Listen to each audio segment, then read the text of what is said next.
Have you ever felt it? That quiet, persistent hum that separates you from everyone else. It's not a loud, dramatic noise, just a subtle vibration that says, you see something they don't. Maybe it happens when you're in a crowded room listening to people talk about things that feel a little bit like a play. The rules of the game are so clear to them, so deeply ingrained, but to you they feel foreign. Like you've accidentally walked onto a movie set and everyone else has forgotten they're acting. Perhaps it's a feeling of being an emotional outlier. While everyone else seems to be running on the same program, chasing the same goals, laughing at the same jokes, getting upset about the same headlines, you find yourself in a different rhythm. You're not trying to be contrary, you're just watching, observing.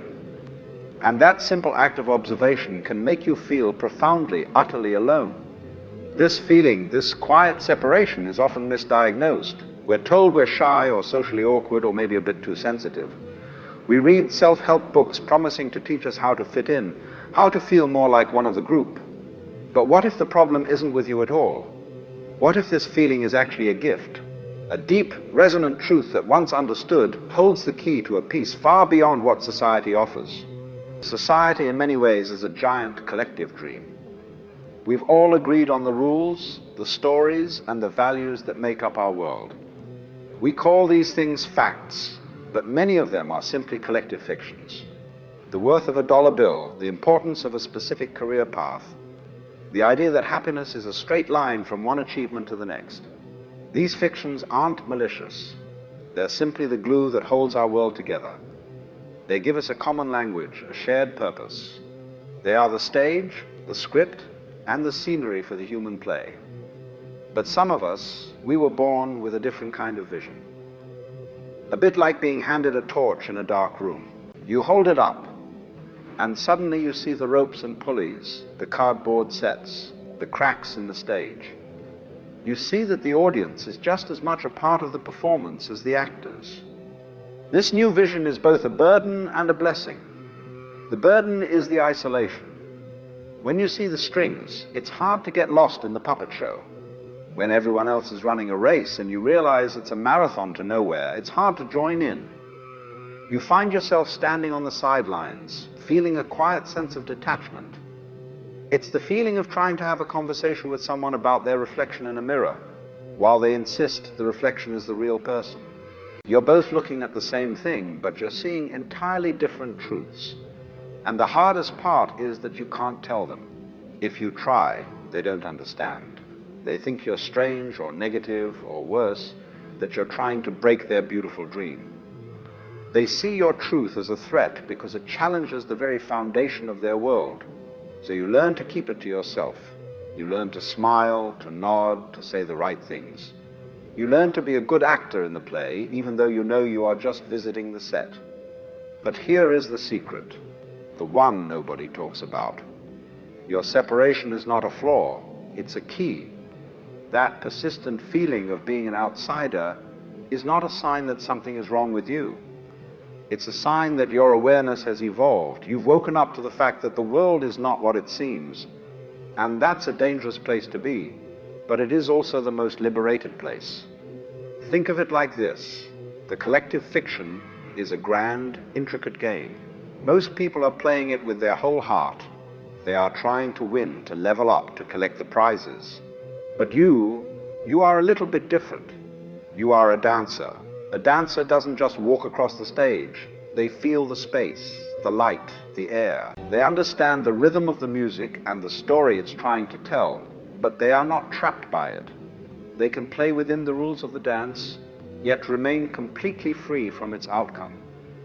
They know it's a performance. This is the central paradox of your life. You are both in the world and not of it. You can play the game without being defined by its results. You can love the people around you without needing them to see the same truth you do. And that, my friend, is where true peace lives. It doesn't come from finally fitting in. It comes from realizing you never had to. So what do you do with this awareness? How do you live a full life when you see the world so differently? It starts with 3 simple, powerful practices. 1. Practice humility. This isn't about thinking less of yourself. It's about accepting that your truth is not the only truth. Just because you see the strings doesn't mean everyone else is a puppet. They are simply living within a different reality. You can't force them to see what you see, and you shouldn't try. Your job isn't to shatter their dreams, it's to quietly, humbly live your own truth. The ripples of your peace will extend far more than the shouts of your conviction. Remember the metaphor of the mirror. They are looking at the reflection, and you are looking at the person. But both the reflection and the person are real in their own way. Be a quiet observer, not a loud judge. 2. Practice patience.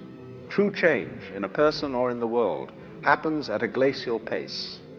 We often feel this urgency to explain, to fix, to awaken others. But understanding is a seed, not a rock. You can't throw it at someone. You can only plant it gently and walk away. Patience is the recognition that the world unfolds in its own time. Your journey is yours alone, and their journey is theirs. You can love them, you can support them, but you cannot rush their process. The peace you find is not for others to see, it's for you to live. Practice playfulness. This is perhaps the most important one. When you see the world as a dream, you can stop taking it so seriously. You can play the game without clinging to the results. What would happen if you treated your life like an improvisational dance? If a conversation feels like a script, you can simply add a new line. If the rules feel rigid, you can bend them with a smile. The same societal fictions that feel like a cage can become your playground. Instead of fighting the current, learn to ride the waves. You can work a normal job, have normal conversations, and still hold your truth like a secret, beautiful garden within you. The peace you seek is not in escaping the world, it's in mastering the art of living in it with a light heart. For so long you may have thought your greatest challenge was to find a place where you belonged, to find your tribe, your people, to find a home. But the real secret, the one that no one tells you, is that you were never meant to find a home outside yourself. You were meant to become a home. That quiet, persistent feeling of being an outsider, that's not loneliness. It's the gentle pull of your true self, inviting you to come home. It's the understanding that you are not a character in the play. You are the one who wrote the script, who built the stage, and who is here to simply experience the story. You are the conscious observer, the quiet dancer, the one with the torch. And in that quiet space, the hum of separation dissolves. The silence becomes a stillness, and you realize that you found not just a place to fit in, but a profound and unshakable sense of peace.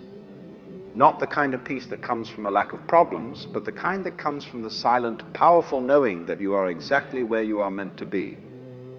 Right here in this quiet moment with this silent truth.